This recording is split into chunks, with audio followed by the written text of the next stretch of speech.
Madam Sonia Gandhi ji, Rahul Gandhi ji, Priyanka Gandhi ji और इस मंच पे बैठे हुए हमारे पार्टी के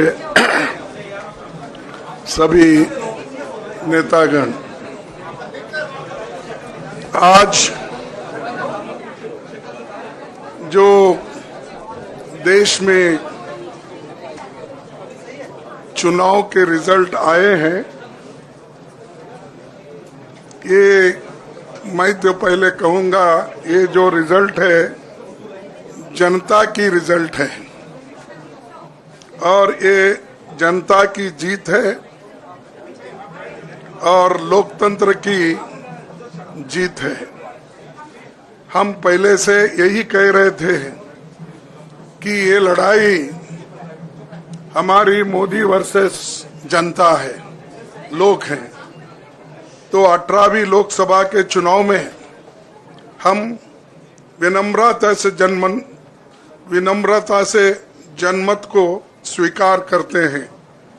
इस बार जनता ने किसी एक दल को पूर्ण बहुमत नहीं दिया, खासकर सत्ताधारी दल भाजपा ने एक व्यक्ति एक चेहरे के नाम पर वोट मांगा। अब ये स्पष्ट हो गया है कि ये मैंडेट मोदी जी के खिलाफ गया है। ये उनकी राजनीतिक और नैतिक हार है। जो व्यक्ति बार बार अपने नाम से ही हर जगह वोट मांगते थे, उनकी ये बहुत बड़ी हार है और नैतिक दृष्टि से ये तो उनको बहुत बड़ा नुकसान हुआ है। आप जानते हैं कि कांग्रेस पार्टी और हमारे इंडिया गठबंधन से बहुत प्रतिकूल माहौल में चुनाव लड़ा। सरकारी मशीनरी ने कदम कदम पर अवरोध डाला। बैंक खाते सीज करने से लेकर तमाम नेताओं के खिलाफ अभियान चलाया। फिर भी शुरू से आखिर तक कांग्रेस पार्टी का कैंपेन सकारात्मक था, पॉजिटिव था।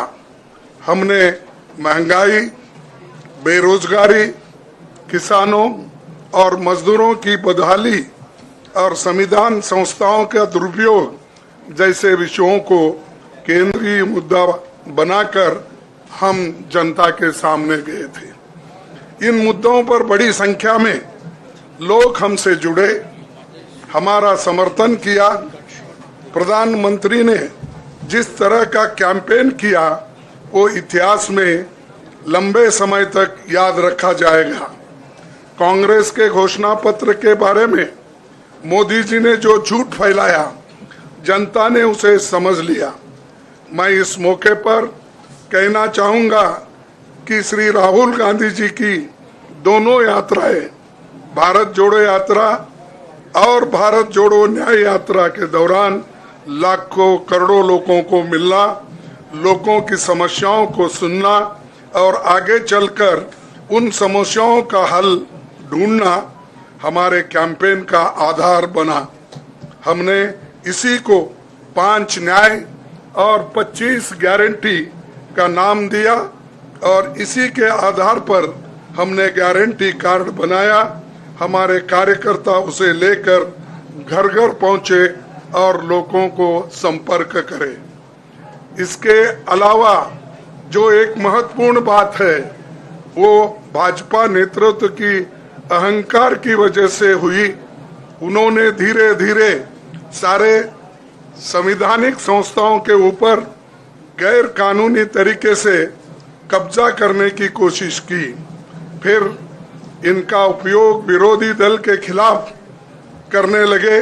जो दब गया उसे दबा के अपने तरफ लिया, जो नहीं दबे उसकी पार्टी को तोड़ दिया, नहीं तो फिर जेल में डाल दिया।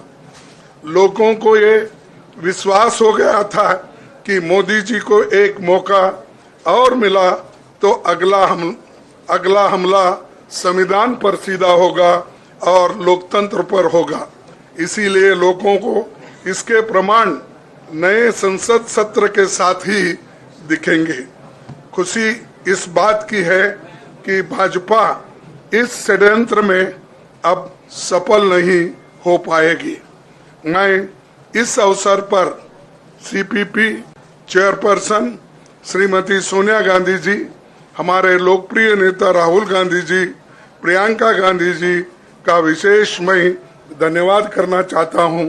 और इन्होंने दिन रात बराबरी से पूरे देश में कैंपेन किया और हमें एक मजबूत स्थिति में पहुंचाने के लिए भारी मदद इन्होंने की।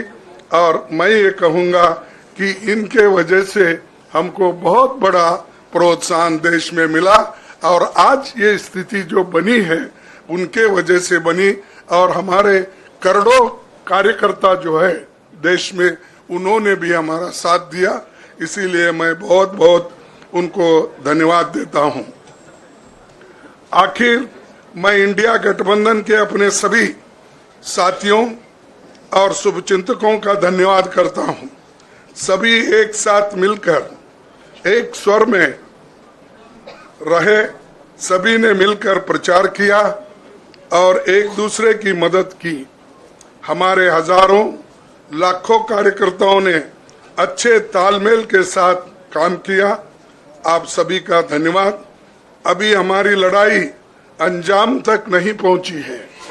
हम सबको आने वाले दिनों में इसी तरह लोगों के अधिकारों के लिए, संविधान की रक्षा के लिए, लोकतंत्र के बचाव के लिए, देश की तरक्की के लिए, सीमाओं पर सुरक्षा के लिए लड़ते रहना चाहेंगे।